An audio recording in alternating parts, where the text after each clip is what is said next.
NRB টেলিভিশনের সুপ্রিয় দর্শক, পাবলিক চয়েস অনুষ্ঠানের আজকের এই অনেক অনেক গুরুত্বপূর্ণ আয়োজন থেকে মাসুদ করিম আবারও আপনাদেরকে স্বাগত জানাচ্ছি।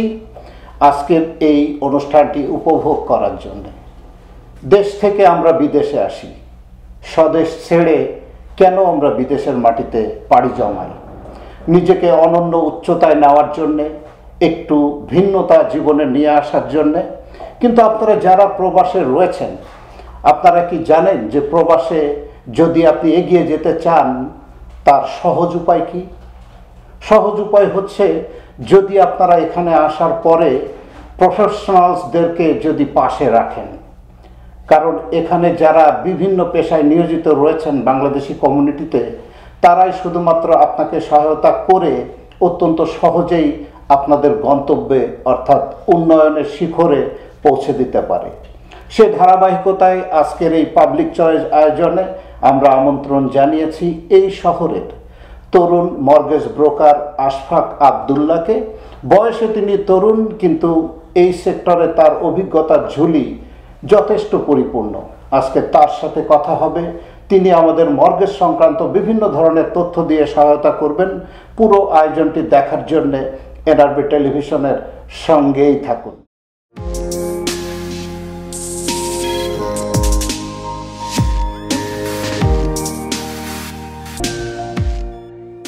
সুপ্রিয় দর্শক, আসুন তাহলে আমরা স্বাগত জানাই আশফাক আবদুল্লাহকে আমাদের পাবলিক চয়েস অনুষ্ঠানে। আশফাক আবদুল্লাহ ভাই, আপনাকে অনেক অনেক ধন্যবাদ জানাই পাবলিক চয়েসে আজকে আপনার মূল্যবান সময় দেওয়ার জন্য। ধন্যবাদ মাসুদ ভাই, আমাকে এনআরবি টিভির পাবলিক চয়েস অনুষ্ঠানে আজকে আমন্ত্রণ জানানোর জন্য। তা আমি জানি যে আপনি দীর্ঘদিন ধরে এই মর্গেজ সংক্রান্ত বিভিন্ন ধরনের সহায়তা কমিউনিটির মানুষকে করে যাচ্ছেন। তা আমার মনে হয় যে মর্গেজ সংক্রান্ত বিভিন্ন তথ্য আপনার কাছে নেওয়ার আগে একটি বিষয় আপনার কাছে জানতে চাই যে আপনি একজন তরুণ, তো কি মনে করে আপনি এই মর্গেজ ব্রোকার পেশাটি গ্রহণ করলেন?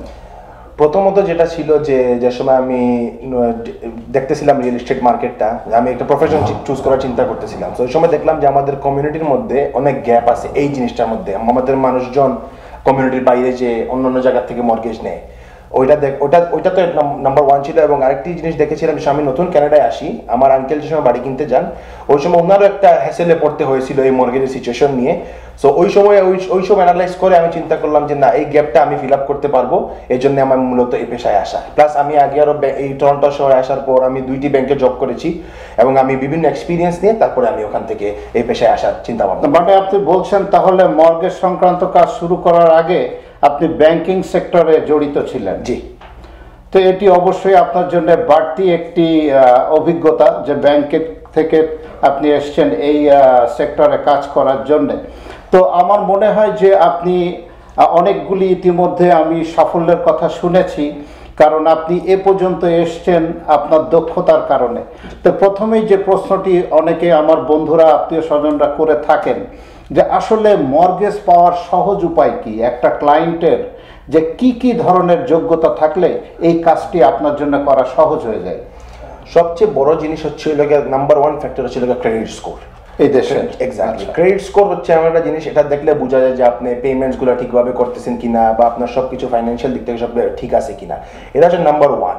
নাম্বার টু হচ্ছে আপনার ক্যাপাসিটি কতটুকু, ব্যাংক প্রোফাইল দেখে যে আপনার জব কীরকম, আপনার কনসিস্টেন্সি আছে নাকি। তারপর আপনি ওই যে সময় আমরা এখন রাইট নাও ইন্টারেস্ট রেট যেমন চলতেছে 5%, আমরা আপনাকে কোয়ালিফাই করাবো 7%-এ। মানে 2%টা এটা কি জন্য? এটা কি স্ট্রেস টেস্ট? জি, এটা হচ্ছে স্ট্রেস। মানে 5% ব্যাংকের রেট হলে তার সাথে 2% অ্যাড হয় কোয়ালিফিকেশনের জন্য। জি, এটা 2% অ্যাড করানো হয় জাস্ট দেখার জন্য যে কোনো কারণে যদি মার্কেট খারাপও হয় বা ইন্টারেস্ট যদি বেড়ে যায়, আপনি যাতে ওই পেমেন্টটা এফোর্ড করতে পারেন, ওই জন্য স্ট্রেস টেস্টটা করানো হয়। তো এই দুইটা জিনিস, আর আপনার ইনকাম কনসিস্টেন্সি যদি ঠিক থাকে, জিনিসটা অনেক স্মুথ হয়ে যায়, এটা স্মুথ হয়ে যায়।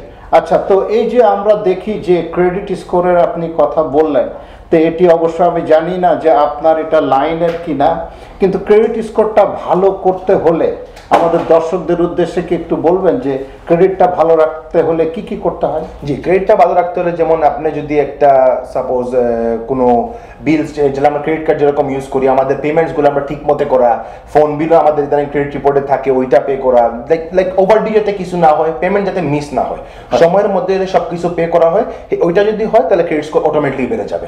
বাস পেমেন্ট ফ্রিকোয়েন্সিটা ঠিক থাকতে হবে এবং টাইমের মধ্যে পেমেন্টটা করতে হবে, তাহলে এটি আস্তে আস্তে এগিয়ে যাবে, বেড়ে যাবে। আচ্ছা, তো এই যে মর্গেজের কথা যখনই আসে আশফাক আব্দুল্লাহ ভাই, যে আমি দুটি কথা শুনি, একটি হচ্ছে ফিক্সড রেট মর্গেজ আর আরেকটি হচ্ছে ভেরিয়েবল রেট মর্গেজ।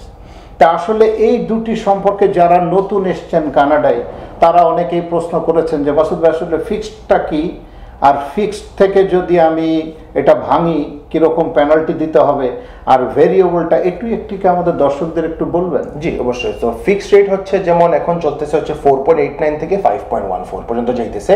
ফিক্সড এটা হচ্ছে 3 বছরের ফিক্সড রেট, এটাতে আপনার পার মান্থলি পেমেন্ট অফ ফিক্স থাকবে এবং কোনো ধরনের কোনো চেঞ্জ হবে না ফর নেক্সট 3 ইয়ার্স। এটা আপনার লক ইন আছে। হ্যাঁ, এতে যদি ইন্টারেস্ট রেট যদি 10 কথা 7-8% হয়ে যায়, যেটা কোনোদিন না হওয়ার চান্স অনেক বেশি, ওই ক্ষেত্রে আপনার পেমেন্টটা ফিক্স থাকবে। এবং আসেন এখন ভেরিয়েবলের বেলায়, যেমন ভেরিয়েবল এখন চলতেছে 3 to 5 years fix, anywhere between 6.49 to 6.59 এর মতো। এটা ব্যাংক অফ কানাডার সাথে ফ্লাকচুয়েট করে। এটা আপনার যদি ইন্টারেস্ট রেট বেড়ে যায়, আপনার মান্থলি পেমেন্টও বেড়ে যাবে। আবার ইন্টারেস্ট রেট কমে, যদি ইন্টারেস্ট রেট কমে 2% হয়ে যায়, আপনার পেমেন্টও কমে 2% চলে আসবে। এইটা আশফাক ভাই, যে আমার মনে হয় যে এই ক্রাইটেরিয়ার মধ্যে কানাডার বেশিরভাগ লোকই পড়ে তাদের অবস্থা এখন, মানে আমরা বাংলা একটি কথা বলে থাকি যে তাদের দেওয়ালে পিঠ থেকে যাওয়ার অবস্থা। তো যারা আজ থেকে 2-3 বছর আগে ভেরিয়েবল রেট নিয়েছিলেন, এর মধ্যে কিন্তু আমিও আছি। তো যাই হোক, তো এই যে ভেরিয়েবল রেট যারা নিয়েছিলেন, তাদের যে ব্যাংক অফ কানাডা যখন হাইক দিল, একবার দুইবার নয় 10টি হাইক তারা দেয়। তা আমার মনে হয় যে ভেরিয়েবলে যারাই ছিলেন তারাই মনে হয় যে এটিতে সাফার করেছেন। জি, ভেরিয়েবল যাদের রেট ছিল ওদের সবারই তো পেমেন্ট, যারা এক সময় কম ইন্টারেস্ট, আপনি যেই সাফার করেছেন, আপনার হয়তো যে সময় হয়েছিল হয়তো 2.5 বা 2.8 ছিল, এরকমই ছিল। তো যেহেতু এটা বাড়ার কারণে কিন্তু দেখেন আপনার পেমেন্টটা কোথা থেকে কোথায় যে আটকাইছে এই ভেরিয়েবল রেটের। প্রায় আমি দেখলাম যে আমি যেখানে আমার যে বাড়িতে পেমেন্ট ছিল সেখান থেকে প্রায় $2,000 রেজ হয়েছে। এক্স্যাক্টলি। তো এটা আমার মনে হয় যে ভেরিয়েবলটা ঠিক এই মুহূর্তে আপনি যে বলছেন যে ভেরিয়েবল এবং ফিক্সড, এখন যদি আপনার কাছে কোনো ক্লায়েন্ট আসে, আপনি কোন রেটটা রিকমেন্ড করবেন?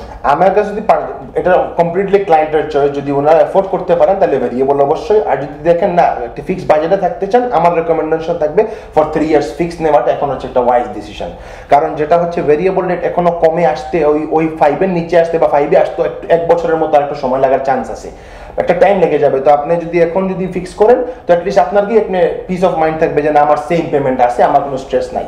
ওয়ার্স্ট কেস যদি পরবর্তীতে পেনাল্টি দিয়েও চেঞ্জ করতে যদি ওই রকম কমে চলে আসে, দেন ওটা করবেন, বাট নাইলে অতটুকু কমবেও না। আর আগের মতো ওই 2% যাওয়ার ওই দিনগুলো এখন অনেক সময় লাগবে আসতে।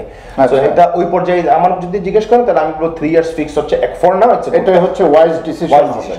আচ্ছা, তো আশফাক ভাই, যে এই ধরনের রেট সংক্রান্ত তথ্য আপনার কাছে আমরা পেলাম, তো এটি পরের যে প্রশ্নটি আপনার কাছে আমি করব, আমি জানি যে ভবিষ্যতে প্রেডিকশন করাটা এত সহজ নয়, কিন্তু তারপরে আমি করতে চাই, কারণ 10 বার হাইক দেওয়ার পর শুধুমাত্র একবার গত মাসে ব্যাংক অফ কানাডা 0.25 তারা ইন্টারেস্ট রেট কেটেছে।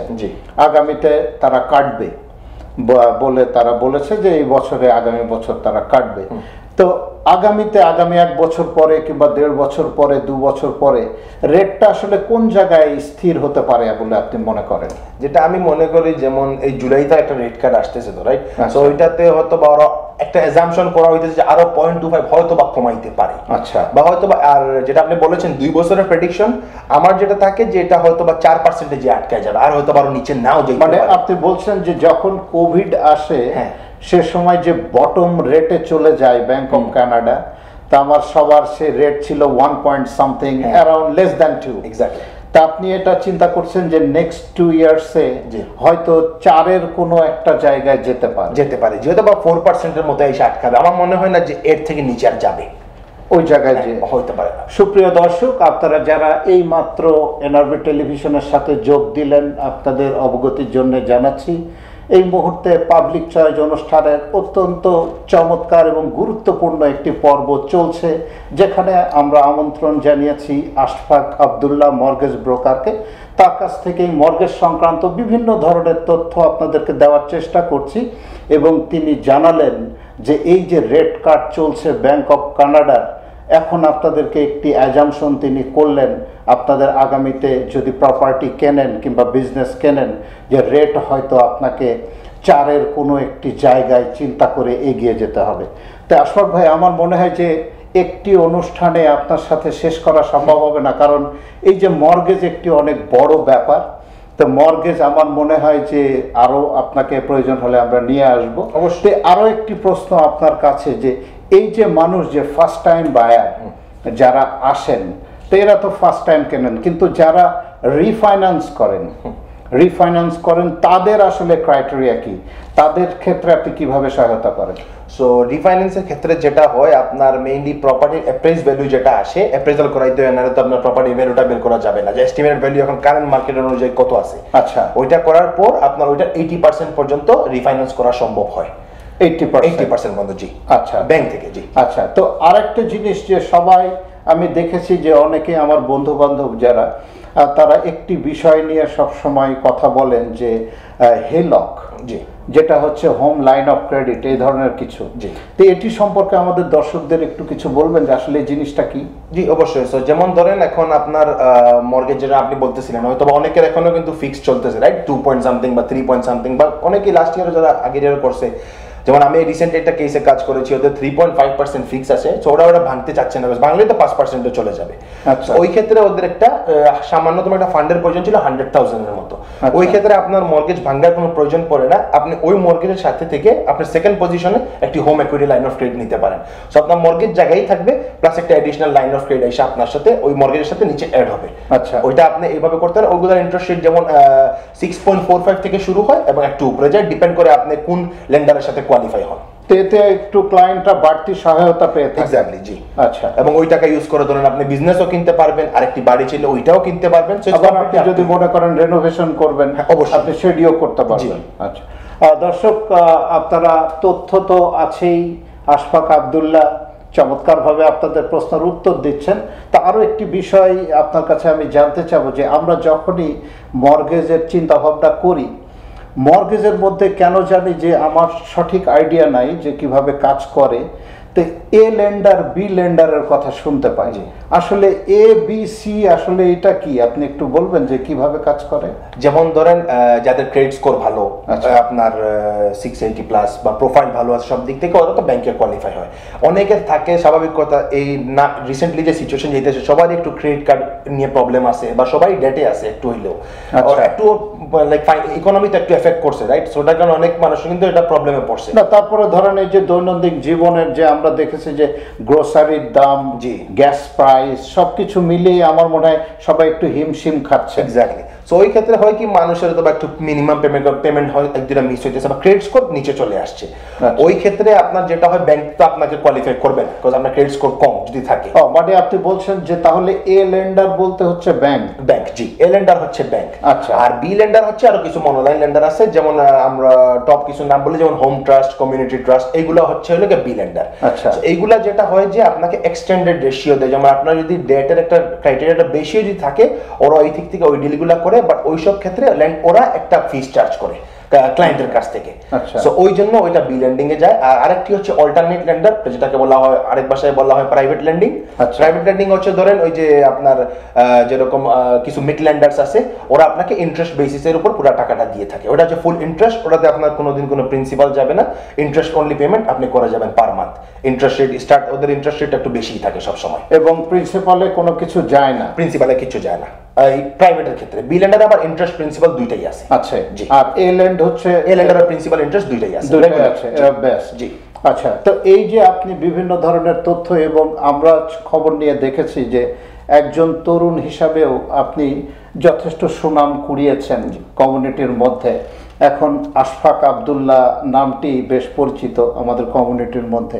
তা আসলে আপনার কাছে যখন ক্লায়েন্টরা আসেন, আপনি কিভাবে তাদের সহায়তা করে থাকেন, যে আপনার সিক্রেটটা কি, যে কিভাবে তাদেরকে সাকসেসের পথে নিয়ে যান আপনি? সবচেয়ে বড় জিনিস হচ্ছে কাস্টমার সার্ভিস। লাইক ওরা একটা স্ট্রেস নিয়ে আমাদের কাছে আসছে, রাইট? বাড়ি অবশ্যই একজনের হচ্ছে একটা লাইফ টাইম একটা ইনভেস্টমেন্ট। হ্যাঁ, কারণ আপনাদের কাছে তো আসার উদ্দেশ্য আছে। তারা যদি এতই স্ট্রং হতেন, তারা তো ডাইরেক্ট ব্যাংকে যেতে পারে, এক্স্যাক্টলি, কিন্তু না যে আপনার কাছে সহায়তা নিতে আসেন। আপনি কিভাবে সহায়তা করেন? যেটা হচ্ছে যে সাপোজ যেমন আমাদের কাছে আমরা যে ব্রোকার চ্যানেলে আসি, আমাদের কাছে কিন্তু এই এ লেন্ডার যেগুলো আছে, আমাদের কাছে কিন্তু ব্রোকার চ্যানেল থেকে আরো অনেকগুলো এ লেন্ডার আছে, ওইগুলো কিন্তু ডাইরেক্টলি কাস্টমারের সাথে অ্যাক্সেসিবল না, ওইগুলো আমরা ব্রোকার অ্যাক্সেস করতে পারি। সো সাপোজ ব্যাংক অ্যাকাউন্ট দিলে আমরা তো আরো ভালো রেট শপ অন করে দিতে পারি ক্লায়েন্টের। আচ্ছা। সো এই ক্ষেত্রে আছে, প্লাস ওদেরকে সার্ভিস দেওয়া, ওরা যাতে স্ট্রেসে না থাকে, ওদের স্ট্রেসটা তো নেওয়াটাই হচ্ছে আমার কাজ, এবং যাতে ওদেরকে আমরা স্মুথ ভাবে ফাইন্যান্সিংটা করাই দিতে পারি, এবং ওরা ওদের লাগে একটা ফিউচার ইনভেস্টমেন্ট যাতে সুন্দরভাবে পায়, কোনো হিকাপ ছাড়া, কিন্তু লাইক যাতে ওরা কোনো বিপদে না পড়ে, ওদেরকে গাইড করাটা, কারণ অনেক সময় অনেক কিছু সমস্যায় পড়ে যেতে পারে, সেগুলো আমরা ওদেরকে গাইড করতে পারি। মানে আপনি যে জিনিসটা বলতে চাচ্ছেন আমাদের দর্শকদের উদ্দেশ্যে, সেটি হচ্ছে যে তাদের যে প্রয়োজনীয় কাগজপত্র, এটি আপনারা নিয়ে নেন, তারপরে শপ অ্যারাউন্ড করার দায়িত্বটা আপনার। আমরা যে ওদের দেখি ওদের ইনকাম অনুযায়ী ওরা কোন লেন্ডারের সাথে কোয়ালিফাই করে, কোন লেন্ডার ওদেরকে ভালো ইন্টারেস্ট রেট দিতে পারবে। যেমন একটা বললো আমি দিব 4.5, আর অন্য জায়গায় 4.3 পাইলাম, আমি ওদেরকে অবশ্যই ওখানে দিব, যাতে ওরাও ওদেরও টাকা সেভ এবং ওরাও যাতে হ্যাপিলি যায়। আচ্ছা। সুপ্রিয় দর্শক, আপনারা টেলিভিশনের পর্দায় আশফাক আব্দুল্লাহর ফোন নাম্বার আপনারা দেখতে পাচ্ছেন স্ক্রল বারে। যদি মর্গেজ সংক্রান্ত কোনো তথ্যের প্রয়োজন হয়, আপনারা কার্পণ্য না করে তাকে ফোন করবেন, এবং আপনাদের প্রশ্নের উত্তর দেওয়ার জন্য উনি সবসময় আপনাদের পাশে রয়েছেন। আশফাক আব্দুল্লাহ ভাই, যে আপনি এই যে পাবলিক চয়েস আয়োজনে আজকে এসছেন, তো পাবলিক আপনাকে চুজ করে যে একজন মর্গেজ ব্রোকার হিসাবে, তো এই যে আপনি এনআরবি টেলিভিশনে কথা বলছেন আজকে, এনআরবি টেলিভিশনের নিয়মিত আয়োজন পাবলিক চয়েস, তো আপনি আমাদের দর্শকদের উদ্দেশ্যে কি বলবেন? ফার্স্ট অফ অল পাবলিক চয়েসকে থ্যাংক ইউ জানাচ্ছি আজকে আমাকে এখানে আনার জন্য এবং চান্স দেওয়ার জন্য, কথা এত বড় অডিয়েন্সের সামনে কথা বলার সুযোগ করে দেওয়ার জন্য। আপনাদের যে কোনো ধরনের মর্গেজ সংক্রান্ত যে কোনো ইনকোয়ারি থাকলে আমার কাছে যোগাযোগ করতে পারেন, এবং আপনাদের এনি টাইম আমার নাম্বার আছে স্ক্রিনে দেওয়া, আমার সাথে কন্ট্যাক্ট করতে পারেন, এবং ইনশাল্লাহ আপনাদেরকে বেস্ট সার্ভিস দেওয়ার চেষ্টা করবো ইনশাল্লাহ। তো এই যে আমাদের কমিউনিটি যে আস্তে আস্তে বাড়ছে, তো আমরা যেমন এখন যদি ড্যানফোর্ড পাড়ায় যাই, আমরা দেখি যে চারিপাশে শুধু মানুষ আর মানুষ। তো বাংলাদেশি কমিউনিটি যে আস্তে আস্তে বাড়ছে, তা আমার মনে হয় যে আপনাদের কাজের পরিধিও বাড়ছে।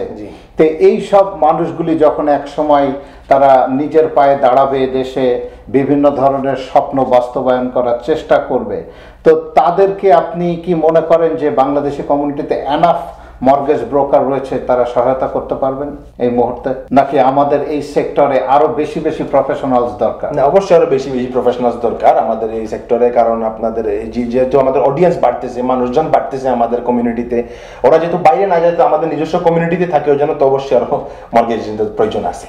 আচ্ছা। তো এই যে আপনি মর্গেজ সংক্রান্ত যেসব কথাবার্তা বললেন, তা আগামীতে মানুষ যারা বাড়ি কিনবে, তাদের যে মর্গেজগুলি যে এই ধরনের, আপনারা একসময় দেখেছে যে মার্কেটে কিন্তু প্রচুর বায়ার ছিল, তো এই মুহূর্তে আশফাক আব্দুল্লাহ এই ধরনের বায়ার কিন্তু আমরা দেখতে পাচ্ছি না, তো এর কারণটা কি জন্য? এখন আপনার ফার্স্ট অফ অল প্রপার্টি যে ইন্টারেস্ট রেট বেড়ে যাওয়ার কারণে আপনার পার মর্গেজ পেমেন্টটা তো মান্থলি বেড়ে যাচ্ছে, ওই হিসাব দেখে কিন্তু বায়াররা কিন্তু এখন একটু অফ আছে, যে লাইক সব বাসা তো সেভিং থাকলে তো কিনতে পারবেন, কিন্তু পরেরটাকে চালানোটা তো একটা দায় হয়ে দাঁড়ায়। যেমন একটা $1 million মর্গেজ আসছে এখন $5,000, আচ্ছা $5,000 আপনি মান্থলি যে পেমেন্ট করেন, ওই ক্যাপাসিটি তো আপনার থাকা লাগবে। আচ্ছা, ওই কারণটাই জন্য এখন আমরা যেটা রিসেন্টলি যেটা ফ্লো দেখতেছি, ওটা হচ্ছে রিফাইন্যান্স, বা যারা বি লেন্ডারে আছে ওরা এ লেন্ডারে আসতে যেতেছে পেমেন্ট সেভ করার জন্য, বি লেন্ডারে তো ইন্টারেস্ট রেটটা একটু বেশি। সো আমরা ওইটার ফ্লোটা একটু বেশি দেখতেছি, যারা এখন বি থেকে বা প্রাইভেট থেকে এতে মানে ব্যাংকে আসতে যেতেছে। সো আমি বেশিরভাগ ওই রকমই ফাইল পাইতেছি এবং ওই ধরনের কাজই করতেছি, ওদের রিফাইন্যান্স করে ওদেরকে ব্যাংকে আনার জন্য, যাতে ওদের ওই মান্থলি পেমেন্টের দিক থেকে ওরা একটু হেল্প পায়। ও আচ্ছা, তাহলে এখন এই ধরনের কাজ বেশি হচ্ছে। জি, তা আগামী যে বছরগুলি আসছে 2025 কিংবা 2026 যে সামনে আসছে, কখন আপনি মনে করেন যে এই সেক্টরটা, যে রিয়েল এস্টেট কিংবা মর্গেজের যে সেক্টরটা আরো ডেভেলপ করবে, কখন আপনি মনে করছেন? হয়তোবা এই বছরের শেষের দিকে বা পরের বছরের শুরুর থেকে হয়তোবা আমার যেটা টার্গেট যে আবার মার্কেটটা আস্তে আস্তে ফিরবে, ব্যাক করবে, যেহেতু এখন অনেকে আবার রিফাইন্যান্স করতেছে এবং টাকাটা ক্যাশ আউট করে রাখতেছে যাতে বাড়িয়ে ভালো একটি অপরচুনিটি পাইলে যাতে আবার ইনভেস্ট করতে পারে। অলরেডি এটা ফ্লো শুরু হয়েছে, সো হয়তো ওই ফ্লোটাও খুব সুন ব্যাক করবে। আপনারা এটা মনে করেন যে আগামী বছর হয়তো আরো ভালো অবস্থানে দেখতে পারবে। তো আচ্ছা, ওই কেউ যদি অনেকে একজন আমাকে প্রশ্ন করেছেন যে আমি এই দেশে নতুন এসছি, আমার তো কোনো ক্রেডিট হিস্ট্রি নাই, কিংবা এটা বিল্ড হতে তো সময় লাগে, তারা কি মর্গেজ সংক্রান্ত কোনো সহায়তা পেতে পারে আপনাদের কাছ থেকে, যে যদি তারা বাড়ি কিনতে চায়? অবশ্যই, ওরা যদি পিআর কার্ড থেকে থাকে ওদের আপনার একটা আমাদের কাছে আছে নিউ কামার প্রোগ্রাম, যেটা হচ্ছে আপনার 35% ডাউন পেমেন্ট লাগবে এবং আপনার 1 বছরের মর্গেজ পেমেন্টটা ব্যাংকে থাকতে হবে। এটা যদি থাকে, এই দুইটা ক্রাইটেরিয়া যদি ম্যাচ করতে পারেন ওই ক্ষেত্রে ক্রেডিট স্কোর লাগবে না, কারণ যেহেতু নিউ কামার ওদের ক্রেডিটটা এখন এস্টাবলিশড হয় না ক্যানাডা সিটিতে। সো আপনার এই 1 বছরের মর্গেজ পেমেন্ট আর 35% ডাউন পেমেন্ট যদি থাকে, তারা ওই প্রোগ্রামের আন্ডারে ওরা বাড়ি কিনতে পারবে।